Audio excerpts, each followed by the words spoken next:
Magandang araw po sa inyong lahat. Bali ngayon po, turuan ko po kayo gumamit nitong have been at has been. Bali part 3 na po tayo, okay? Bali may panibagong Tagalog na naman po para sa have been at has been. At ito po yon, ay patuloy na, okay? Ako na lang pong gumawa niyan para mas maunawaan nyo ang paggamit ng have been at has been dito po sa ating part 3 na lesson patungkol sa kanila. Okay, magbigay na po agad ako ng halimbawa. Ako ay patuloy na nag-i-internet. Isang oras na.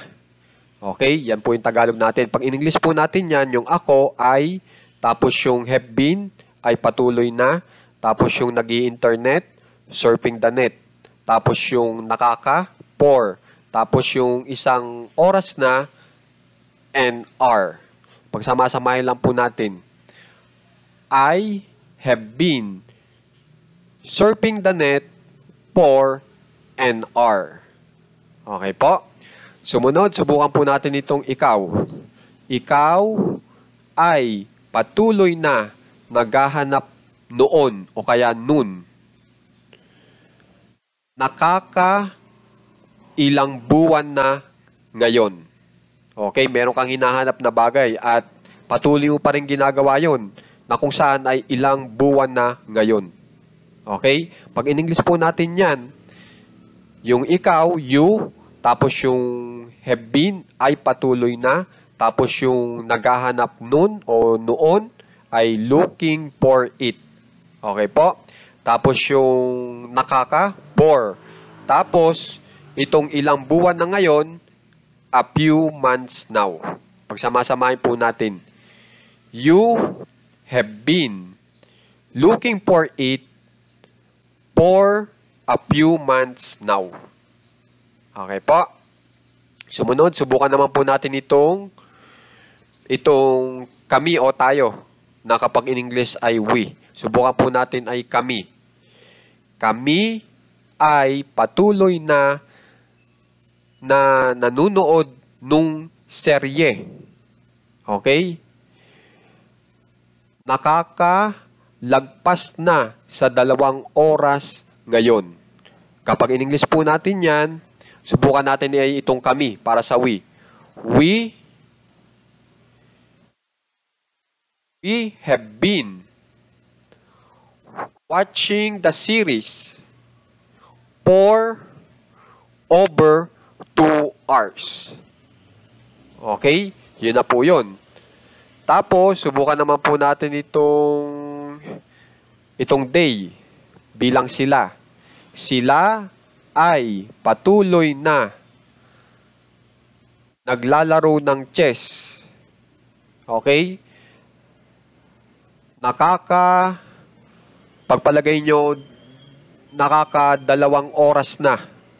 So, itong NR, palitan nyo lang ng 2 hours sa English para sa 2 oras. Okay?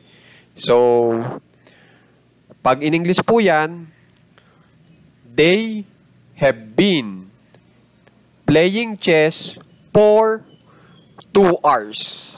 Ganun lang po. Kasimple. Okay? Papalitan nyo lang yung R ng 2 hours kung gusto nyo iba ang oras.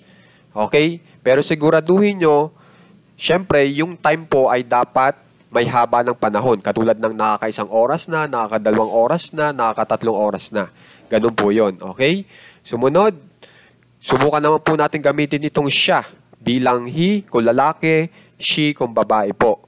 Pero, ang ipang papartner nyo na po dyan ay itong has been para sa ay patuloy na. Okay? So, yan yung mga dapat yung tandaan. Ang have been po ay ginagamit sa I, sa you, sa we, sa they. Pagdating naman po sa has been, ginagamit po yan sa he, she, o pangalan na partikular na isa lang ang bilang, katulad po ng Mario. Pero pag 2 pangalan na partikular, Mario and Luigi, have been. Okay? Paulit-ulit ko po itinuturo yan, kaya sana matandaan nyo na. Okay po? So, subukan po natin. Yung siya po ay kunyari po ay lalaki, so he. Okay? Siya ay patuloy na nagtatrabaho dito. Okay? Subukan natin itong nasa pinakaunahan. Ilang buwan na ngayon. Okay? So, he has been working here for a few months now. Okay? So, ganun lang po kadali. Okay? Subukan naman po natin itong si Mario. Si Mario ay patuloy na sumusuporta sa team. Okay? Subukan naman po natin ay dalawang taon na. Okay? Pag in English po natin yan, Mario has been supporting the team for 2 years. Okay? O for 2 years now. Okay? So, ganyan lang po kadali gumamit ng have been at has been na kung saan ang ibinibigay na ideya ay simula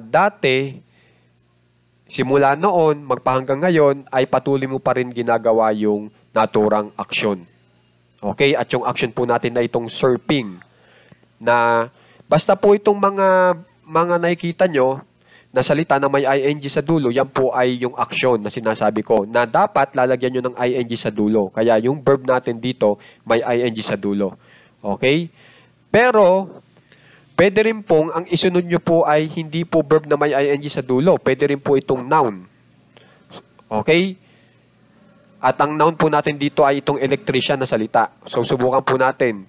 Si Mario ay patuloy na isang electrician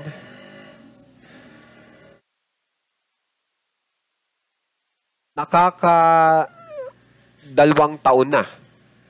O, pag ganun po, subukan po natin. Mario has been an electrician for 2 years now. Ganun po yon. Okay? So, noun po yung ginamit ko. Hindi po verb na may ing. Subukan naman po nating adjective. Pwede rin po ang isunod nyo yung adjective. Katulad po nitong depressed. Ako ay patuloy na desperado. Subukan natin ay ilang linggo na ngayon. So, yung months, papalitan nyo ng weeks. Dapat yung week nyo po, lalagyan nyo ng S sa dulo. Para ilang linggo yun. Okay po? So, I have been depressed for a few weeks now. Para sa ako ay patuloy na desperado ilang linggo na ngayon. Okay po? So, sana po makikipag-aralan ng mahusay po itong ating leksyon. At tandaan nyo yung mga sinasabi ko sa inyo na pwede nyo ipang partner sa have been at has been. At ito nga po yun, yung verb na may ing sa dulo, yung noun, o itong adjective. At ito pong for, o itong nakaka, itinagalog ko na lang pong bilang nakaka, ay tumutulong po para masabi nyo yung haba ng panahon na iniakto o naging electrician siya o na-depress yung tao. Kung gaano kahaba. Okay? Kung mapapansin nyo, pagkatapos ng for, sinasabi natin yung haba ng panahon. Okay po? So, may kipag-aralan ng mahusay po ito ha. Sa palagay ko, tayo lang ang merong ganito kasi itong mga patuloy na salita, mula na lang po sa akin yan para lang maunawaan nyo ng maigi yung paggamit ng have been at has been. Nakaka-part 3 na po tayo. Sana napanood nyo na yung part 2 at part 1 para marami na kayong ideya sa paggamit ng have been at has been. Maraming salamat po.